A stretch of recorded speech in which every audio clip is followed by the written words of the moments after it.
Hello, everyone. Good to be back after some time on the road. I'm going to start with some comments on the announcement from the prosecutor at the ICC today. As the Secretary said in a statement a short time ago, the United States fundamentally rejects the announcement today from the prosecutor of the International Criminal Court that he is applying for arrest warrants for senior Israeli officials together with warrants for Hamas terrorists. There should be no equivalence between Israel and Hamas. None. Hamas is a brutal terrorist organization that carried out the worst massacre of Jews since the Holocaust and is still holding dozens of innocent people hostage, including Americans. Furthermore, the United States has been clear since well before the current conflict that the ICC has no jurisdiction over this matter. The ICC was established by its state parties as a court of limited jurisdiction. These limits are rooted in principles of complementarity, which do not appear to have been applied here, amid the prosecutor's rush to seek these arrest warrants, rather than allowing the Israeli legal system a full and timely opportunity to proceed. In other situations, the prosecutor deferred to national investigations and worked with states to allow them time to investigate. The prosecutor did not afford the same opportunity to Israel in this case, which has ongoing investigations into allegations against its personnel. There are also deeply troubling process questions. Despite not being a member of the court, Israel was prepared to cooperate with the prosecutor and had made that clear. In fact, the prosecutor himself was scheduled to visit Israel as early as next week to discuss the investigation and hear from the Israeli government. The prosecutor's staff was supposed to land in Israel today to coordinate the visit, and instead, Israel was informed that the prosecutor's staff didn't get on their flight around the same time that the prosecutor himself went on television to announce these charges. These circumstances call into question the legitimacy and credibility of this investigation. Finally, this decision does nothing to help and could jeopardize ongoing efforts to reach a ceasefire agreement that would get hostages out of Gaza and surge humanitarian assistance in. Those are the goals that the United States is pursuing and will continue to pursue despite these actions by the ICC prosecutor. And with that, Matt. That's it? Nothing else? That's it. Okay. All right. Well, let's start with that since you started with that. Just very briefly, you said that the actions, the announcement on television and cancellation of the flights of the staff call into question the legitimacy and credibility of the investigation. Do they call those into question for the entire court? We are just referring to the actions the prosecutor has taken today. The entire court hasn't acted. The prosecutor has taken this initial action. We're going to see what the next step is. But certainly it calls into question the investigation that he has conducted and the action he has taken when you see him short-circuit a process that was underway to gather facts, which is what you expect any prosecutor, any investigator to do when they're considering pursuing such a case. Okay. And so are you going to do anything about this, or are you going to wait until the judges actually either approve or deny the applications? I don't have any announcements to make today. Obviously, we've made clear that we reject this action by the prosecutor. We're reviewing his initial statement, and I don't have anything further to announce. Okay. And then, but I'll let someone else go. Say? Sure. Yeah. You said that this could jeopardize efforts for a ceasefire. Why is that? Why should this jeopardize efforts for implementing a ceasefire? I don't think there's any doubt that this action will embolden Hamas and embolden the leadership of Hamas, right, who have been the principal obstacle to achieving a ceasefire agreement. So, Hamas a couple of weeks ago basically agreed to the American points for a ceasefire. It's not accurate. That's not accurate, Saeed. Okay. So let me ask you just one more question. There are many others that would like to ask many other questions. Let me ask you about Rafah. According to the UN, we have 900,000 people flee Rafah. So they just fled. So you were saying all along that unless Israel has a plan to relocate 1.4 million people, you are not going to agree to it. But obviously, this assault is, full-fledged now. They are in the center of Rafah, as we understand it. 900,000 people, which is, almost a million people, that is, so have already fled. So what is the United States going to do about this, and how does it view it? Is this, in your view, I thought you had a question there, but then when you kept going. Yeah, So, go ahead. There's so no question? with respect to how we view it, so we made clear that we oppose a major military operation in Rafah. We don't think that would be productive to Israel's security, either in the short term or the long term, and we think it would have a dramatic impact on the lives of the Palestinian people there and on the ability to get humanitarian assistance in. We have not yet seen Israel launch a major operation. It's something that we are not only watching very closely, but we are in close communication with them about. That said, we do have great concerns about the ability to care for all of the people who have been evacuated and some who have chosen to leave themselves, even if they're not in the areas where Israel has ordered people to leave. We have great concerns about the ability to get them food, water, medicine, humanitarian assistance, shelter, sanitation. And so we are working with the humanitarian community, our international partners, on that question. But we are also engaged in conversations with the government of Israel about this. The National Security Advisor to the President was in Israel this week, meeting with the Israeli government. I will leave it to the White House to speak to those meetings largely, but it is our goal to try to prevent a major operation that would have such a deleterious humanitarian impact. Okay, and my final one on the issue of the crossing at Rafah. I mean, we have not seen any aid trucks go through for a number of days now, through Rafah and Karma Salim. So how are you getting, you said that you're getting the aid through to those that have been forced to flee Rafah. How are you getting it through? So first of all, you're right that Rafah is not open. Aid has been going in through Kerem Shalom. There have been some days when the aid has been in the form of commercial trucks, not humanitarian assistance, but it's still food and water that's going into Gaza, getting to people who need it. Of course, we've just opened the maritime route in the last few days, which will allow the increase of humanitarian assistance, and there has been aid going in through the north. That said, we want to see Rafah open as well, and we have been engaged in discussions with our Israeli counterparts and with our Egyptian counterparts about how to effectuate that, and it remains a top priority for us. Is it likely to open in the next day or so? What's that? Is it likely to open? I'm just not. Said I never make predictions. Sorry, I was kind of momentarily stunned by your original answer, so I forgot my question, but these will be brief. So are you okay then with the application for arrest warrants against Hamas?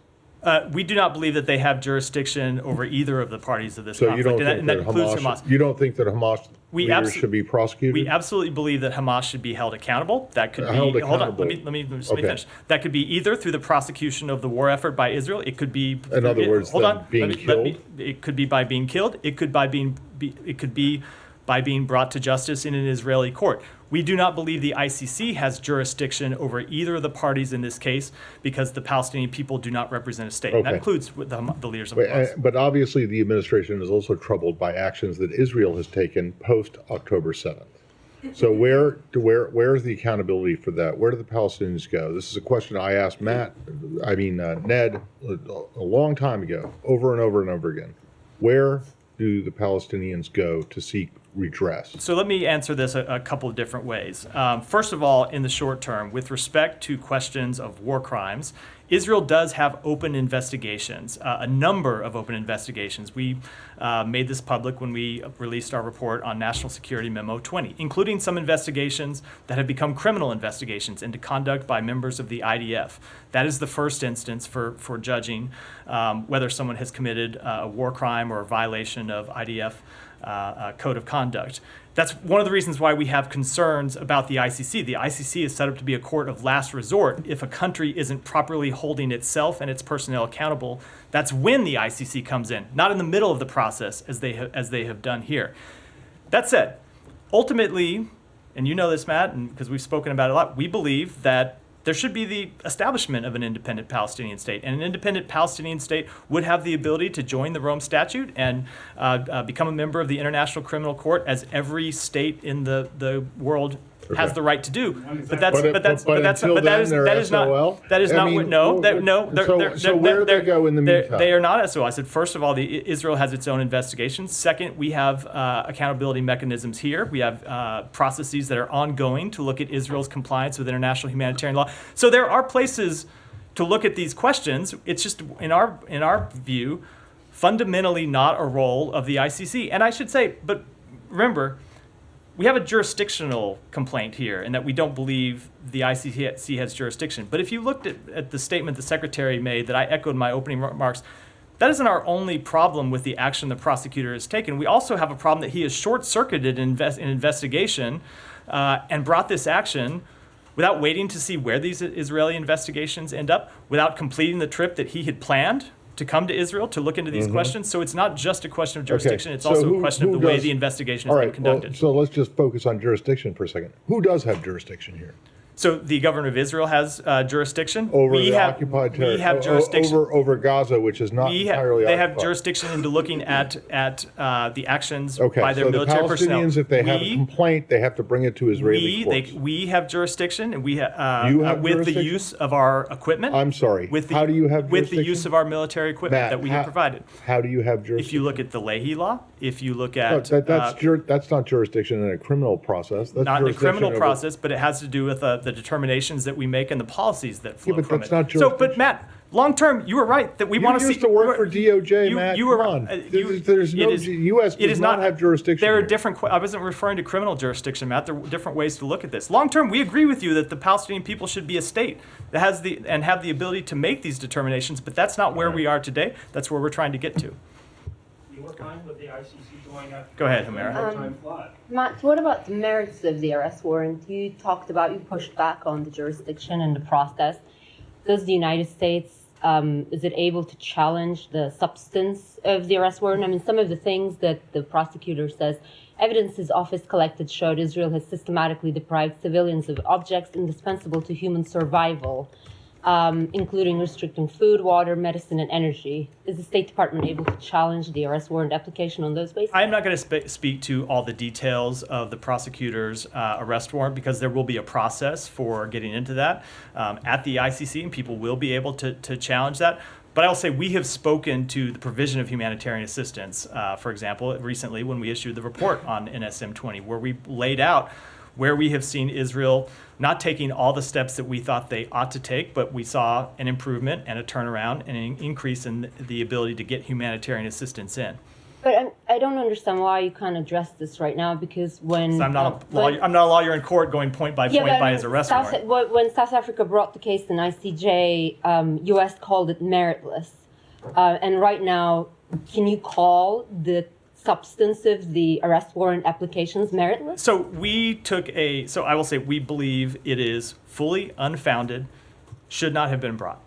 Now, with respect to the underlying allegations, we'll have time to look at that. This is an arrest warrant that was issued today. We'll have a time to look at it, to digest it, and perhaps issue a more complete response. But as I said, we shouldn't be where we are today because there are processes ongoing to look at some of these questions that we think should have been allowed to play out. And as I said, when you look at the fact that the prosecutor was scheduled to go to Israel and his staff was scheduled to go there today, we were puzzled to understand why he would yank those trips and go on television to make an announcement, something that also is very strange, as Matt pointed out. I used to work at DOJ. It's not usually how prosecutors announce their.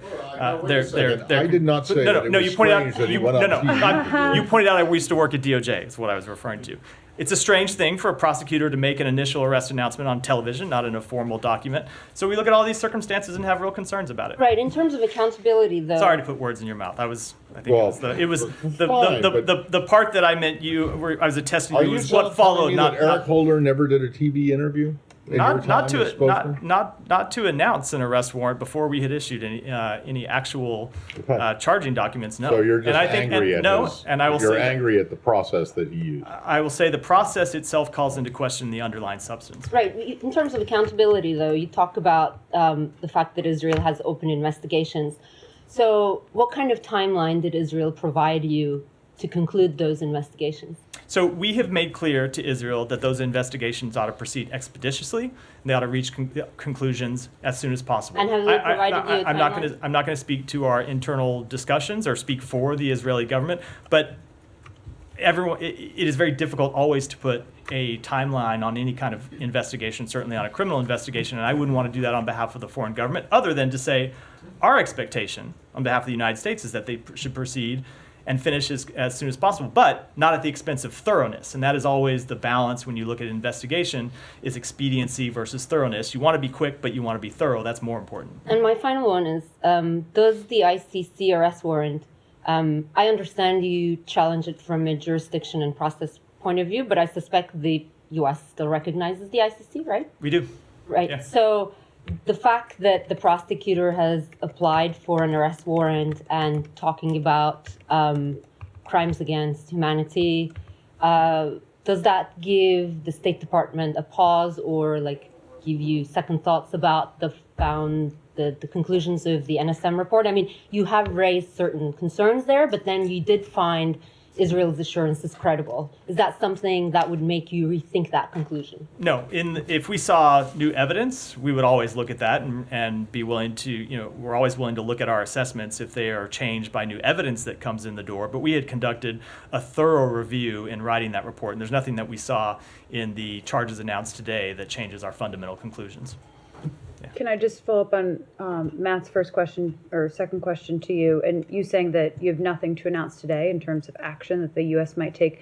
Can you just help us understand, is the administration considering taking action against the ICC because of this? You should not read into my statement to Matt that we are either considering anything or not considering anything. It's just to reflect the fact that this is an announcement that was just made this morning. We are reviewing the document the prosecutor put forward, and I don't have any announcements to make about what our upcoming steps might be. Is there any way that the U.S. is able to stand in the way of these arrest warrants actually coming to fruition, like, logistically?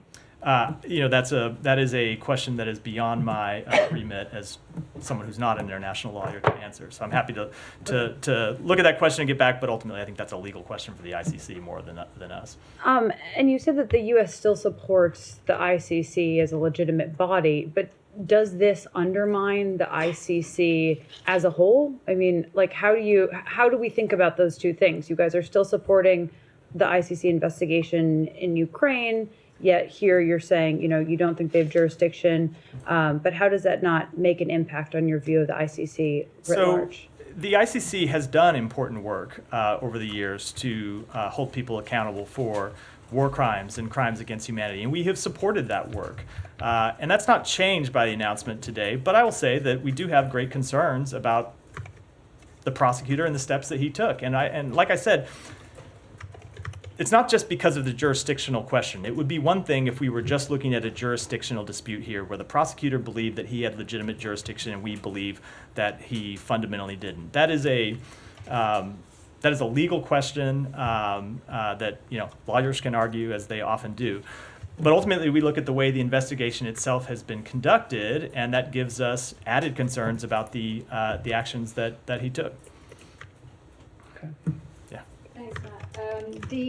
You mentioned that the U.S. thinks this is fully unfounded. Did you just mean like coming to the conclusion of these arrest warrants being sought, or did you mean the whole process? So I'm not going to. I mean the entire process. I'm not going to go do a factual point by point of each of the charges, but the process itself, the equation of Israel with Hamas, a brutal terrorist group with a democracy that, for all its faults, does, like any democracy, does have its own existing accountability mechanisms that are underway.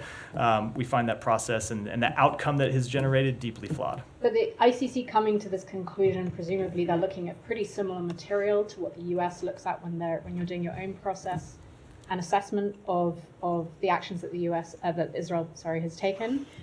So if they are looking at open source evidence and that kind of thing, is the US, can you say whether you're confident in the process that the ICC uses to get to its conclusion, or I don't have any confidence in the process that they use to get to conclusion in this case. In fact, quite the opposite. And I don't know where they got their information. This goes to the point I made in my opening statement about calling off a visit to Israel, where they could have interacted with the Israeli government. They, of course, are not on the ground in Gaza to collect information firsthand. Whether they've been able to collect evidence otherwise, I don't know. I presume we would see as the case goes forward. What do you mean you don't know where they got their information from?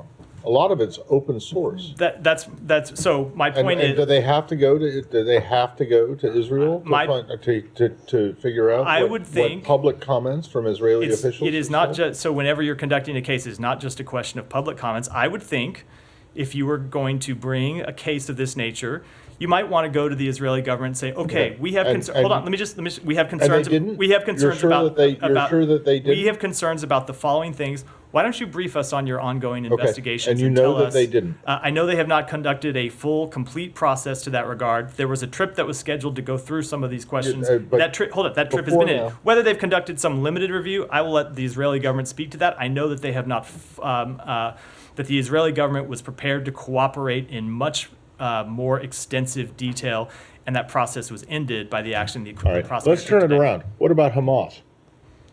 I don't think Hamas was going to cooperate with an investigation. No, if Oh, that's okay. the question. So they don't need to go to Gaza and talk to Sinwar and who's the other guy? I can't remember. Yeah, and they don't need to go to Doha, but they do need to go to Israel.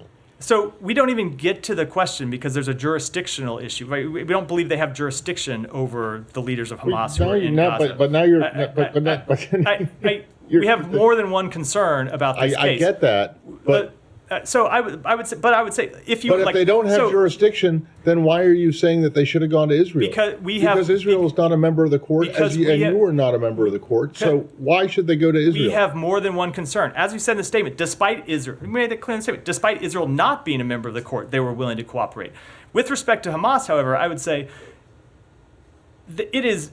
You can conclude, looking what happened on October 7th, that Hamas intended to kill civilians. That is no doubt. That is without doubt. Absent the jurisdictional questions, it would absolutely be a war crime and a crime against humanity. I'm just wondering why it's a problem for you guys. You cannot say the same about the state of Israel. Well, okay. I'm just wondering why it's a problem for you guys, for the ICC to go after Israeli officials, and doesn't seem to be a problem for them to go after Hamas. That's not what I said. I made clear already. We don't think they have jurisdiction to go over Hamas, to go after Hamas. But so should Hamas be held accountable for what they did? I answered that question a little while ago. I said, And yes, who they is should to hold them- absolutely be held accountable. The Israeli government should hold them accountable on the battlefield, and if not a battlefield, in a court of law.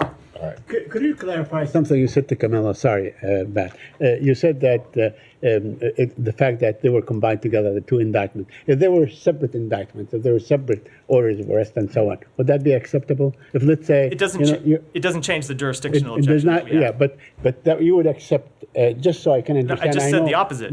We have a yeah. jurisdictional objection. So, So no. if there was just an indictment of Hamas by itself and of Israel by itself, you can say we take the indictment against Hamas, but not against Israel. Is that I'm trying to understand? No, then I thought I was clear. We do not believe they have jurisdiction to either of the parties in this conflict. Follow up. Yeah, go ahead. Thanks so much. So you said Israel does have open investigations. Are you satisfied with the way Israel conducts these investigations? I'm not ready to offer an assessment on that at this point because the investigations are ongoing. I think it's appropriate to wait for their conclusion. If there are investigations that conclude that we don't think have been conducted appropriately, and we don't think there has been justice when there ought to be justice, and we have the ability to make that assessment ourselves, we will absolutely stand up and say it. But the investigations are ongoing right now. We can't offer that kind of conclusion at this point. Will there be any consequences if you are not satisfied? That gets into a hypothetical that's several steps down the road. We haven't even gotten to the point of that sort of finding yet, so I'm not going to engage with that. Just one more on this in accusations. The ICC accuses Netanyahu and Gallant of causing extermination, starvation of civilians as a method of war, deliberately targeting civilians. Do you think those things are not happening in Gaza? We don't. We have made clear that there have been steps that we wanted Israel to take to improve the delivery of humanitarian assistance that for a time they weren't taking. Now, they often will come up and present objections and say they're trying to prevent, for example, military items from getting in or dual-use items that can be used for the military to get in. They will say that they have restricted movements in certain areas because it is an area where the military is operating. They don't want to put humanitarian actors at harm's way. Whatever the case may be, there have been a number of times we've made clear that their actions weren't good enough and we needed to see improvements. And you've heard the president say that, you've heard the secretary say that, and more importantly, you've seen the president and the secretary get involved to bring about a change in behavior on behalf of the Israeli government, and we've seen that change. So the fundamental bottom line reality is that we have seen food get in, water get in, medicine get in. Not enough, but we have seen a trend line where it is improved. Are you satisfied with the amount of humanitarian aid getting into Gaza? We have seen an improvement, but until people in Gaza are not hungry till they have enough to eat, enough to drink, medicine, shelter. We will not be satisfied, and we won't stop pushing for more. Absolutely. Shannon, go ahead. It's okay to move on to Iran. Sure. Can we still in? Let me. Yeah. Go ahead, and then we'll come back to you. Okay. I'll come back to Couple you of next, questions in addition to everybody else asked is, you said that Israel is not a member of the ICC, which is true. But also, I don't know if you're aware of this or not, but Israel has supported the candidacy of Mr. Khan when he was elected in 2021. And they wanted him to be there. So the fact that they actually endorse him, they know there are some consequences. Otherwise, they won't bother in the first place. So this is just to, I don't know, it doesn't change the underlying jurisdictional question. Okay, so my question is, lawmakers agreed with you. They said the same. They repeated the same statement they issued in the White House. But they went further, and they said actually the decision is anti-Semitic. Do you agree that this decision is anti-Semitic as well? That's not an assessment that we have made or a conclusion we have drawn. Okay, and one last thing is, on the issue itself, many international lawyers, very well known, different background, they said they found a reasonable ground that actually Israel has committed crime against humanity and war crimes. Does the State Department lawyers have a different conclusion, or you have not reached this conclusion, or they disagree with them? What exactly the difference between the lawyers who work at the State Department and international lawyers who found different conclusion? So let me try to separate the ICC and answer this in two ways. One, when it comes to the ICC, we have a jurisdictional issue, and then we have an issue with how this investigation was conducted. But to answer your underlying question about making that sort of determination, it is a question that we are looking at here. We have ongoing processes to look at Israel's use of U.S. provided weapons, and those processes are ongoing. We have not yet reached final determinations. Shannon, go ahead now. I know you extended official condolences of the U.S. For the death of Iran's president and foreign minister over the weekend. The U.S. also participated in a moment of silence for President Raisi at the UN Security Council, and it sparked some controversy on Twitter. Does the State Department view that as appropriate, taking part in that kind of observance? Let me say a few things. One, we have been quite clear that Ebrahim Raisi was a brutal participant in the repression of the Iranian people for nearly 4 decades. He was involved in numerous horrific human rights abuses, including playing a key role in the extrajudicial killing of thousands of political prisoners in 1988. Some of the worst human rights abuses occurred during his tenure as president, especially the human rights abuses against the women and girls of Iran. That said, we regret any loss of life. We don't want to see anyone die in a helicopter crash. But that doesn't change the reality of his record, both as a judge and as the president of Iran, the fact that he has blood on his hands. So I think most importantly, our fundamental approach to Iran has not changed and will not change. We will continue to support the people of Iran to defend their human rights, their aspirations to an open, free society and democratic participation, and we will continue to confront the Iranian regime's support for terrorism, its proliferation of dangerous weapons, and its advancement of its nuclear program in ways that have no credible civilian purpose. And just as a quick follow, in the aftermath of that crash, did the U.S. help in recovery efforts in any way, or was it asked to assist? We were asked for assistance by the Iranian government. We did make clear to them that we would offer assistance as we would do in response to any request by a foreign government in this sort of situation, and ultimately we're not able to provide that assistance. We were asked. Where? I'm not going to get into the details, but we were asked by the Iranian government for assistance. We said that we would be willing to assist. It's something that we would do with respect to any government in this situation. Ultimately, largely for logistical reasons, we weren't able to provide that assistance. All right, and then can I just ask you about the state? What exactly is official condolences? It's a condolences on behalf of the United States government. Well, then why doesn't it say that? This is like, official condolences means absolutely nothing, and I'm not even sure why you're offering condolences if this guy was as bad as you say he was. Look. Why? I mean, because we regret any loss of life. We don't want to see people die in helicopter crashes. It doesn't change our view of him, our view of the regime. There but is I'll not say, one person that you can think of that the United States didn't want to see in an air accident. There Really? were people on board that aircraft who have families. We thought that's an appropriate step to take. It's the step that the United States government has taken when any number of foreign leaders with whom we had vehement disagreements have died. But we also made clear in that statement that we continue to support the Iranian people in their fundamental struggle for freedom. Really? Well, I would just point out to you that when one of the former presidents of Cuba died, this would be Fidel Castro, one of your predecessors, did not offer any condolences.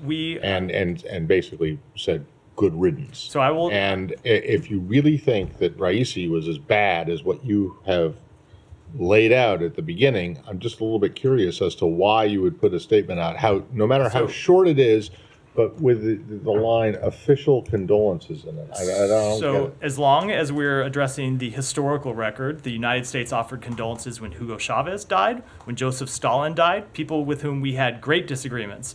Yes. Stalin was also an ally of the United States all through, and we talked about this earlier, all through World War II. He did not die during World War II. He died afterwards when our disagreements with him were quite clear and quite plain and quite well articulated by the United States government. It is a step that the United States takes, recognizing that people have families, and in no way at all undermining our fundamental view of the Iranian regime and its crimes against its own people and our support for the Iranian people. Go ahead.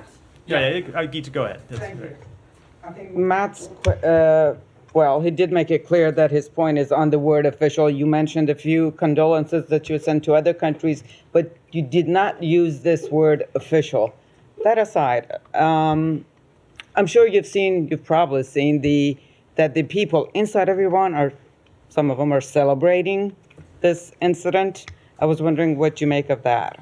So I can certainly understand why people inside Iran would feel that way when you look at the brutal repression that happened under President Raisi's tenure.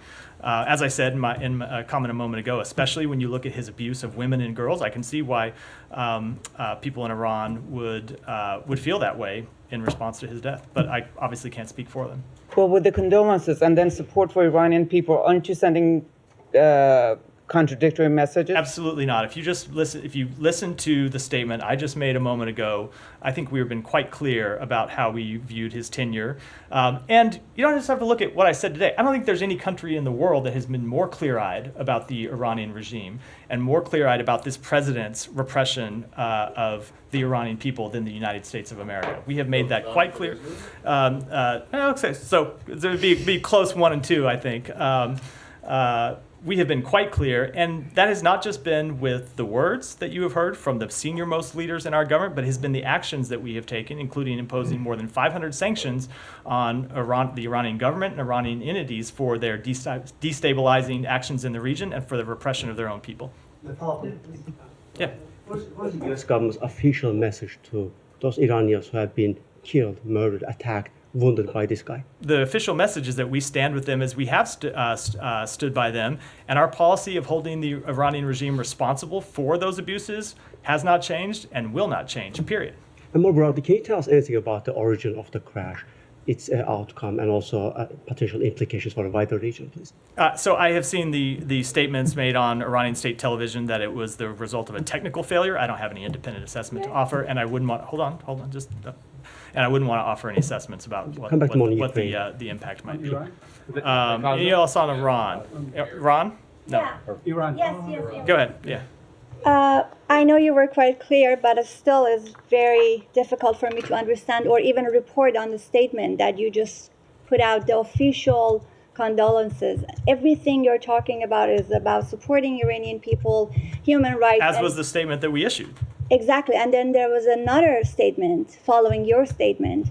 Why there was a second statement? Why I think you felt that you have to do more explanation, and why was the second? I think you're referring to all this was in about a half-hour period before I came to the podium, so it's not like there was a long lag in time here.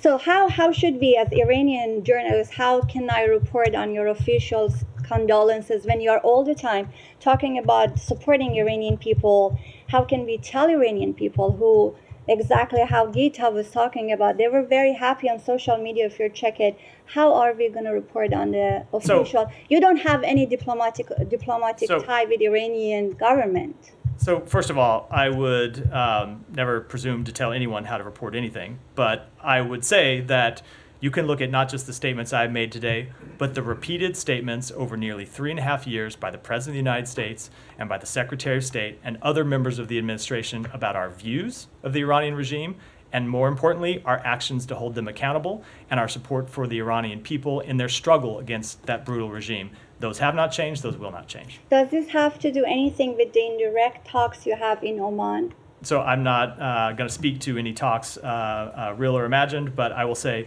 that the actions, but I would not draw any such conclusions. And Matt, about Ali Bagheri Kani, how do you feel about him? I'm sorry. Mr. Bagheri Kani, who is going to be the acting foreign minister, is going to be, he was deputy of Mr. Amir Abdullahian. How do you feel about him? Do you have any comments? I just don't have any comment to offer today. Maybe in the coming days, but not today. Josh, you. Thanks, Matt. I just wanted to follow up on what the condolences question.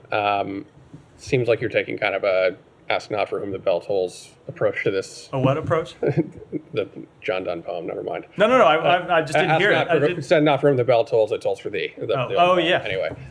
My favorite author, so had I heard the reference, I would have liked to think I would have caught it. Is your favorite author? Really? Well, then perhaps let's shorten the sentence. Well done, Matt. I will do my best. I have a lot to get through up here. Maybe if my questions weren't interrupted so often. Go ahead. Have to get it all out, or I know if I pause for one breath, you jump in. Go ahead. Sorry, it's actually John Donne, not Hemingway. But anyway, but in all seriousness, Masih Alinejad says that these condolences are a slap in the face to Iranian women and salt in the wound of people who the regime has oppressed. Listening to what you say today, and I'm wondering, who's the target audience for this statement? What effect are you hoping it will have? I mean, I can't believe you expect that the Raisi family will find some consolation in the U.S. government statement here. Is it a courtesy to the Iranian government? I mean, we didn't hear this kind of statement when Yevgeny Prigozhin famously died in a plane crash. Not a head of state. Neither is Raisi, but yeah. But not a official. I mean, just what are you trying to accomplish here, and how do you balance it against these other costs? It is the type of statement the United States government typically makes in these situations, as I went through, including with some quite objectionable people, as we have done throughout our history. But it doesn't change at all our view of him, our view of the regime, or the policy that we will carry out with respect to that regime. With Putin, but you didn't acknowledge his re-election, and you didn't say anything about that.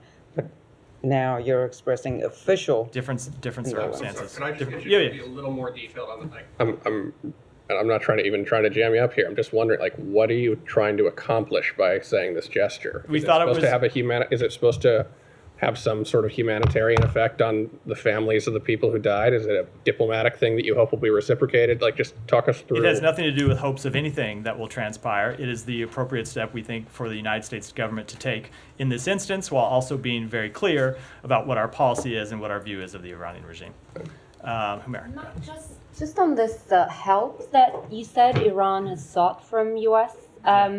This was, just to confirm, it's pretty incredible. This was in the aftermath of the crash, and they needed help with the rescue efforts? It was in the aftermath of the crash. They did offer or ask for assistance. I'm not going to get into what the details of that is. To find the president. I'm just not going to get into the details. That is essentially right. I'm not going to get into details from here. Ultimately, we weren't able to offer that assistance. Can you say through the usual indirect channels? I'm not going to get into the channels at all. Did you suggest Turkey instead? I'm just not going to get into those conversations. Regarding those reports that there were celebrations in Iran from opposition groups following the death, there are also, according to the BBC, been reports of supporters of the regime threatening those celebrators, telling them that there would be consequences if they came forward. Does the United States have any opinion on that or words to Iran on that?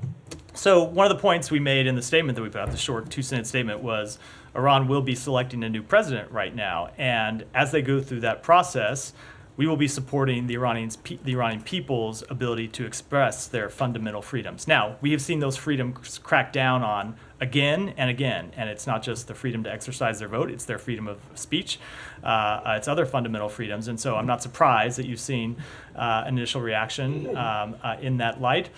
We will look at this the same way we have looked at past instances of crackdowns by the regime or by allies of the regime to the Iranian people exercising their fundamental rights. And if there are steps that are appropriate for us to take to hold people accountable for those actions, we will not hesitate to do so. Is there any concern on the part of the U.S. that this could affect regional stability in a region that already is hanging on a knife's edge? Look, I'm not going to offer any assessment about something that just happened 24 hours ago, but in this region, we are always concerned about anything that could cause instability. It's why you've seen the Secretary and other members of the administration so engaged since October 7th to try to keep the conflict in Gaza from escalating further and spiraling out of control. And that will continue to be our overriding policy goal, not connected necessarily to this death, but for its own sake.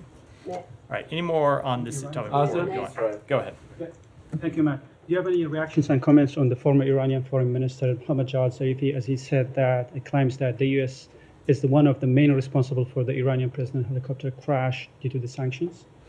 So first of all, we are not going to apologize for our sanctions regime at all.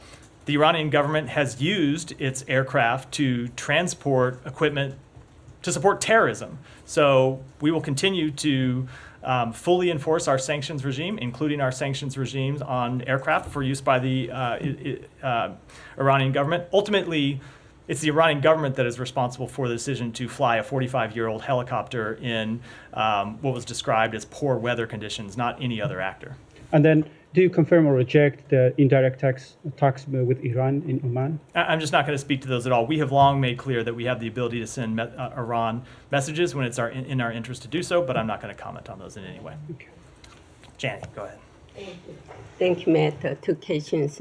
North Korea launched several ballistic missiles into the East Coast last weekend. This was done right after Putin and Xi Jinping announced their support for North Korea at the summit. Do you assess that North Korea, China, and Russia will deepen their solidarity? So with respect to that missile launch, the Pentagon put out a statement on that this weekend, and I would refer to you that. But when it comes to the cooperation between Russia and North Korea, we have made clear that's a trend that should be a great concern of anyone who is interested in maintaining peace and stability on the Korean Peninsula. That should include the PRC. It's one of the points the Secretary made clear in our last trip to Beijing, as he has in his other interactions with his Chinese counterparts, that we think that's something that should concern China as well, and China should use its influence to push back on that increasing cooperation between the two regimes. It's not a decision they've made to do so as of yet. But the role of the UN Security Council is weakening. So how can we sanction North Korea's continued violations? So we have been concerned that the Security Council has not spoken with one voice since 2017 on the DPRK's repeated violation of UN Security Council resolutions. Because there's not been unity, the DPRK has escalated its ballistic missile launches, each one of which violates multiple UN Security Council resolutions. And we urge Beijing and Moscow to use their influence to encourage DPRK to refrain from that behavior and return to the negotiating table. Thank you. Ryan. So back on the question of jurisdiction with the International Criminal Court, you said that because the Palestinians are not a state actor, they don't have jurisdiction over their side. But back in 2014, I just Googled this one up. Jen Psaki was up here, your colleague. The statement was, today the ICC convicted Jermaine Katanga, the commander of the FRPI militia, for his responsibility for war crimes and crimes against humanity. The ICC's DRC cases represent a significant step toward delivering justice for victims in the DRC. She then went on to say the United States reiterates its call for the apprehension of Sylvester Mudakumora, another leader of an abusive rebel militia in the DRC, who is subject to an arrest warrant by the ICC. the Department of State continues to offer a reward of up to $5 million for information leading to his arrest. So at least in 2014, it was the position of the administration that you could even put out a reward for the arrest of somebody that would then go to the ICC and would have jurisdiction. So why does it not that apply to the current conflict? So we have supported the work of the ICC in previous cases. I can't speak to this case because I don't know the fundamentals of it. I don't know the jurisdictional questions. Ultimately, the main way that the ICC has jurisdiction is if one of the two state parties to a case is a signatory to the Rome Statute and comes in under the ICC's jurisdiction. That is not the case here. You have Israel, who of course is not a signatory to the ICC. The Palestinians, who do not represent a state at this time, and so in our view cannot sign the Rome Statute and come under the ICC's jurisdiction. I can't speak to other cases. I'd have to look into it in more detail. And one quick follow-up to what Saeed had asked about whether or not the U.S. had approved the deal that Hamas said it agreed to. There's a lot of reporting in the region that CIA Director Burns was involved in that, had approved. Are you saying is that not the case? What was Burns' involvement there? So I'm not going to speak to any of the reporting because I know I will just say because there has been reporting all over the map on this question. Some of it right, some of it partially right, some of it completely wrong. I will say that the reporting that Hamas had accepted a proposal that we put on the table was not accurate. They had sent back a response that accepted some of it but offered amendments. Some of those amendments are significant in nature, and they claimed at the time they had accepted the response. That's not what, or they accepted the proposal. That's not what had actually happened. Just extremely briefly, it's not just the DRC that you guys have supported ICC investigations into or offered rewards. It was Uganda, the Lord's Resistance Army. There was a big push made and rewards offered for that. So I'm glad that you said that it's not just the DRC. But secondly, when you said that the ICC in this case, at least with Israel, didn't go to Israel to interview people, they also didn't go to Gaza or to Doha, correct? They will have to speak to that. I just don't know. And then in another case, I know they didn't. I know they didn't go to Gaza. Whether they went to Doha. Okay. No. And then another case, another ICC case that you have supported, or an actual arrest warrant that was issued, not just applied for, but was issued in terms of Russia, Ukraine. Did the ICC prosecutors go to Russia to interview the people who were ultimately given subjected to these arrest warrants? So the difference between Russia and Israel is that Israel is a democracy with accountability mechanisms and investigations that are underway. That is not the case in Russia. We are not aware of any Russian investigation into war crimes. But the that is underway. similarity between the two is that neither of them are parties to the Rome Statute. Neither of them are members, just like you are not. So Ukraine is, however, in that case, and that's why they have jurisdiction in that matter. It's one of the parties to that conflict is a member. So in other words, then it's okay if they go to one side but not to the other? That is the fundamental. That is how jurisdiction is fundamentally applied under the Rome Statute. Is if one of the parties to the conflict is a signatory to the conflict, and that's not a case. Yes. So if you're not a signatory to a conflict, then it should be. Then apparently it's okay if they don't. The prosecution doesn't go to that country. So in this case, Russia. So it is not. And then this current case, Israel, which is not a signatory to it, but you don't have a problem with it where they didn't go to Russia. There's a you do have a problem with it when there is a fundamental difference here, and is that Israel said they were going to cooperate with the investigation. Russia did not. That's why the trip to Israel was so important. Israel said they were going to cooperate with the investigation, talk to them about the charges that they were preparing to bring, and the ICC short-circuited that cooperation by bringing these charges. Come on. Russia was never for the going to last cooperate. month. Israeli officials have been going off about how horrible it would be and how awful it will be if the ICC comes forward with these arrest warrants, to the point where people in this government were like, "What are they getting so concerned about?" Nothing is yet happening. Well, now it has happened, okay? But they have made clear from day one that they don't think this is a legitimate investigation. What makes you think they were prepared to cooperate? So I can only say that they had a trip scheduled for the prosecutor himself where they planned to cooperate. Now, look, if he had made that trip and been stiff-armed, that'd be a different circumstance, perhaps. I have a fundamental hard time arguing why it was he had to bring these warrants today before he completed that trip, why not go and see if they're cooperating and make the assessment afterwards? That's not what happened. Go ahead. Thank you, Matthew. Very quick questions. In a recent media interview, Indian Prime Minister Modi revealed how he made an effort to stop Israel's attack in Gaza during the holy month of Ramadan by sending an envoy to Tel Aviv. Is the State Department aware of this? So I am aware of those comments. I don't have any comment on them. May I draw your attention to a New York Times investigative story titled "Strangers in Their Own Land Being Muslim in Modi's India," which describes how the world's largest Muslim community in India raising their families and children with fear and uncertainty. Have you engaged with the Indian officials in these issues? So I won't speak to private diplomatic conversations, but we are deeply committed to promoting and protecting universal respect for the right to freedom of religion or belief of all.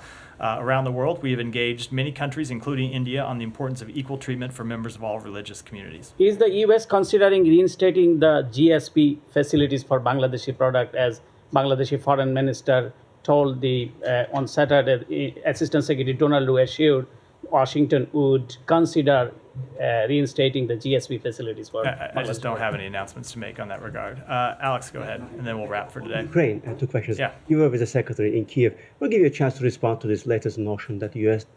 is afraid of seeing Russia lose. That the U.S. what? Doesn't want to see Russia lose, and that, the statement came from the Ukrainian president. Why wouldn't you want? The statement came from the Ukrainian president. I don't believe I saw a statement of that. The United States fundamentally wants Ukraine. Want to see Russia lose. So there are two parties in this conflict. One is Russia, the other is Ukraine. We fundamentally want to see Ukraine win this war and have made that clear, including, I think, by providing them with billions of dollars in security assistance. You have also seen the secretary make an entire speech about the strategic failure that Russia has brought on self by launching this conflict. So I'm not sure what that just to be clear, you want to see Russia lose the war. We want to see Ukraine win, which by its very nature means Russia. Why can't you just say that we want to see? Look, so we would rather see Russia just end the war. So I'm not sure how we got into this semantic argument about this, but I think our position on who we want to see win this war and who we want to see lose it has been pretty clear for more than 2 years now. Thank you. I want to give you comments on former Deputy Secretary Tony Nuland's interview last night, in which he urged the administration to lift all the restrictions, including the use of weapons, inside Russia, in which he says actually Russia is a beneficiary of our hesitation. So I don't have any comment on that, other than that our policy hasn't changed. Well, that will end for go. Two more completely different. Go ahead. Extremely brief. One on Congo. Do you know anything about these three Americans, one dead and two arrested, who were allegedly involved in this apparent coup attempt? So a few things about that. First of all, just as a policy statement, we condemn the armed attacks on the residence of National Assembly deputy and the National Palace, and denounce political violence in all forms, and we are extremely concerned by the reports of involvement by U.S. citizens. We are closely monitoring the situation, and we will cooperate with DRC authorities to the fullest extent possible to investigate with respect to involvement of U.S. citizens. So first of all, with respect to the individual who is deceased, we do not have any record of him being a United States citizen.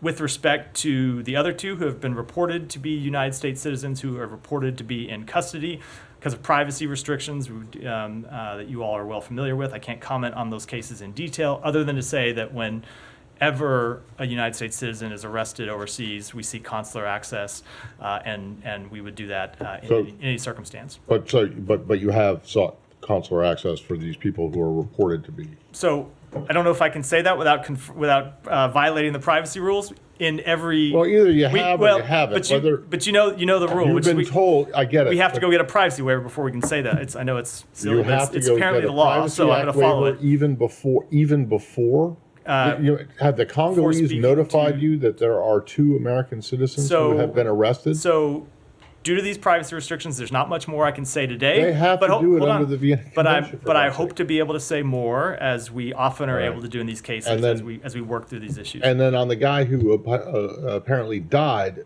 what do you mean you don't have any record of him being a U.S. We don't have a record of him being a U.S. citizen. How about an LPR? So oftentimes that's harder to establish if someone's an LPR or not. There are different ways to look at the question. We don't, But I can say with respect to his citizenship, we do not have any record of him being a citizen. Okay, and then on the other question, which is about Syria, do you have anything to say about the death of an American citizen in Syria over apparently, or it was just announced over the weekend? So first of all, we saw the statement the Kamal Ma's family put out over the weekend, and our hearts go out to them at this difficult time. I will just say that we have engaged extensively to try to bring Kamal Ma's home, and we remain committed to seeking a full accounting of his fate. With that, one more, yeah. And then clarify, he was never determined wrongfully detained. Can you say what status he was given, if anything? So he wasn't determined to be wrongfully detained. I don't have a full understanding of it. I know that some of it has to do with not being acknowledged by the Syrian government, and some of it has to do with a status that he had already been assigned before the Levinson Act passed. Some of this gets into bureaucratic questions, but it did not change our work to try to seek a full accounting for his status, and that work continues. So with that, we'll wrap for today. Thanks, everyone. Thank you.